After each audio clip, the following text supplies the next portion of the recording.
அனைவருக்கும் என்னுடைய அன்பார்ந்த வணக்கம். பார்க்கும் இடமெங்கும் ஒரு நீக்கமற நிறைகின்ற பரிபூர்ண ஆனந்தமே என்று சொன்னாரே தாய்மானவர். அப்படி பரிபூர்ண இதயத்தோடும் ஆனந்தத்தோடும் வாழ்த்திய என் அண்ணன்மார்கள் மேடையில் அமர்ந்திருக்கிறீர்கள். அதை கேட்டுக்கொண்டு ஒவ்வொருவரும் இங்கு இருக்கின்ற என்னுடைய உறவினர்கள், நண்பர்கள், பல்வேறு துறை சேர்ந்த பல மாநிலங்களிலிருந்து வருகை தந்திருக்கிற அன்பர்கள், உங்களையே பாராட்டுவது போன்று நினைத்துக் கொண்டு அமர்ந்திருக்கிற உங்கள் அத்தனை பேருக்கும் என் அன்பு கலந்த பணிவான வணக்கத்தை நான் முதற்கண் தெரிவித்துக் கொள்கிறேன். இப்போ எவ்வளவு சிறப்பு என்னை பேசியிருக்கிறார்கள். இப்போ உங்க எல்லாரிடத்திலும் நான் நல்ல பெயர் எடுக்கணும்னா என்னுடைய உரையை ஷட்டுன்னு முடிச்சோணும். எங்கள் அண்ணன் ஆர்காட்டார் எனக்கு ஒரு அனுமதி கொடுத்திருக்கிறார். உங்களால் இவங்கெல்லாம் எதிர்பார்க்கிறாங்க, எனக்கு நிறைய வேலை இருக்கிறது என்பது உண்மை. என்னையும் ஆர்எம்ஏ மனதில் வைத்துக்கொண்டு நீ முடித்து விடாதே, கொஞ்சம் பேசு என்று சொன்னார். ஆனாலும் அண்ணன் கொடுத்த அந்த உரிமையை தவறாக பயன்படுத்த மாட்டேன் என்று நான் உறுதிமொழி அளிக்கிறேன். நண்பர்களே, ஒவ்வொரு மனிதனும் இந்த உலகத்திலே உயர்வதற்கு நமது சாஸ்திரங்கள், புராணங்கள், இதிகாசங்கள், கலாச்சாரங்கள் எத்தனையோ வழிமுறைகள் காட்டிருக்கின்றன. அந்த வகையிலே இன்று இங்கு இந்த சமயத்தில் சொல்லுகின்ற ஒரு செய்தி, மும்மணிகள் ரகசியத்திலே திருக்கோளூர் அம்மாள் பல ரகசியங்கள் சொல்லுவார்.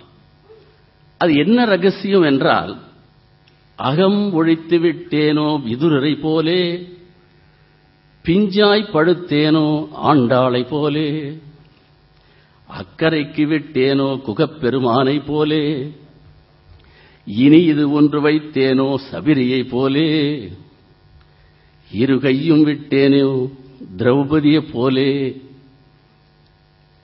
இந்த கடைசி வார்த்தை தான் இங்கு பயன்படக்கூடிய வார்த்தை. இங்கு இல்லை என்றேனோ ததிபாண்டனை போலே. என்ன அர்த்தம்? 81 ரகசியங்கள் இந்த திருக்கோளூர் அம்மாள் சொல்லுகிறாள். இதை வியாக்கியானம் செய்ய வேண்டும் என்றால் 8 மணி நேரம் 8 நாட்கள் தேவை. ஆனால் அவசியமில்லாத ஒரு வார்த்தை கூட எப்பொழுதும் எங்கும் எந்த சூழலிலும் அடியேன் பேச மாட்டேன் என்பது என்னை உரை கேட்டவர்களுக்கு தெரியும். இங்கு இல்லை என்றேனோ தது பாண்டியனை போலே. என்ன அர்த்தம்? இதுக்கு என்ன ரகசியம்? யமுனை நதிக்கரையிலே ஆயர்பாடியிலே கண்ணன் குழந்தையாக இருந்தபோது வெண்ணெய் திருடி உண்பான் என்பது உங்களுக்கு பாகவதம் 10வது சந்தத்திலே சுகர் நமக்கு அழகாக சொல்லுவார். அப்படி ஒரு முறை வெண்ணெய் திருடுகிற போது யசோதை பார்த்து விட்டாள். கையும் களவுமாக ஸ்ரீகிருஷ்ணனை பிடிக்கின்ற கட்டத்தில் பால் பொங்குகிறது. அதை அணைக்க வேண்டும் என்று அடுப்புங்கரை போவதற்குள் கிருஷ்ணன் ஓடிவிட்டான். கண்ணன் தாய்க்கு தெரியும் அல்லவா கண்ணன் மகன் எங்கு போயிருப்பான் என்று. தன் நண்பன் ததிபாண்டன் வீட்டுக்குத்தான் போயிருப்பான் என்று யசோதை நம்பி போகிறாள். அங்கே ததிபாண்டியனை கேட்கிற போது இங்கே வரவில்லை என்று சொல்லிவிட்டான். இங்கே இல்லை. யசோதை நம்பி வெளியே வந்து விட்டாள். ததிபாண்டனை பார்த்துவிட்டு கண்ணன், நண்பரே, என் தாய் என்னை அடிக்கிறாள், இந்த அடியிலிருந்து என்னை காப்பாற்று என்று கேட்டுக்கொள்கிறான். உடனே பால் விற்கின்ற அந்த ததிபாண்டியன் ஒரு தாழியை எடுத்து கண்ணன் மீது வைத்து மூடி வைத்து விட்டான். அந்த ததிபாண்டியன் வீட்டிலேயே கண்ணன் இருக்கிறான். ஆனால் யசோதைக்கு தெரியவில்லை, மூடி வைத்திருக்கிறான். யசோதை புறப்பட்டு விட்டால் கண்ணனுக்கு மூச்சு வாங்குகிறது. எடு, நான் வெளியே வர வேண்டும், நான் போக வேண்டும் என்று கேட்கிறான். எங்க அம்மா எங்கேன்னு தேடுவா, என்னை விட்டுடு ததிபாண்டியன் என்று கேட்கிறார். உடனே ததிபாண்டியன் என்ன சொன்னார் என்றால், கண்ணா, நீ குழந்தையாக இந்த துவாரகா பட்டணத்திலே விளையாடி கொண்டிருக்கிறாய் என்று எல்லோரும் நினைக்கிறார்கள். கண்ணா, இல்லை, நீ ஓம் நமோ நாராயணன் என்பதை நான் உணர்ந்து விட்டேன். கண்ணா. கண்ணன் உள்ள இருக்கிறார், தாழ் எடுத்து உள்ள இருக்கார், மூச்சு வாங்குது. இப்ப என்ன செய்யணும் என்றார், இந்த தாழி எடுக்க வேண்டும் என்றால், உன் மூச்சு நிற்க வேண்டும் என்றால், நீ எனக்கு பிறவாத வரம் வேண்டும், எனக்கு மோட்சம் வேண்டும், கொடு, நான் தாழி எடுத்தேன் என்று சொன்னார். கண்ணன் சிரித்துக்கொண்டு, நான் அளித்தேன் உனக்கு அனுகிரகத்தை என்று சொல்லி முடித்தார்.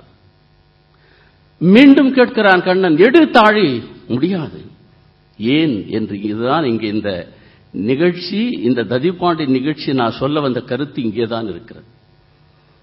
ஏன் என்று கேட்டபோது, தாழியை எடுத்துவிடு என்று சொன்னபோது முடியாது என்று சொன்னதற்கு காரணம், கண்ணா, உன்னை தாயிடத்திலிருந்து அடிவாங்காமல் காப்பாற்றியது, பாதுகாத்தது இந்த தாழிதானே? ஆம். உனக்கு மூச்சு விடாமல் போனதனால் எனக்கு வைகுண்டத்தை கொடுத்ததும் இந்த தாழிதானே? ஆம். அப்படி என்றால் இந்த தாழிக்கும் நீ மோட்சத்துக்கு நன்றியோடு நான் கேட்கிறேன் என்று கேட்டார்.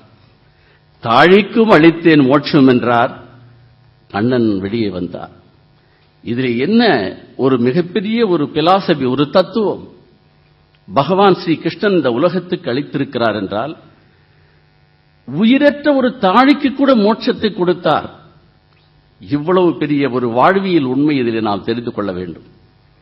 உயிரற்ற தாழிக்கு மோட்சத்திற்கு உதவுவதற்காக தாழிக்கே மோட்சத்தை வாங்கி கொடுக்க வேண்டும் என்று நன்றியோடு வாழ்ந்தான் ததிபாண்டன் என்றால், இந்த கலியுகத்திலே நாம் இவ்வளவு தகுதி பெறுகிற போது எத்தனை பேர் என் தகுதிக்கு நீங்கள் எல்லாம் உதவியாக இருக்கிறார்கள் என்றால், உங்களுக்கு அத்தனை பேருக்கும் நன்றி சொல்ல நான் இங்கே நின்று கொண்டிருக்கிறேன்.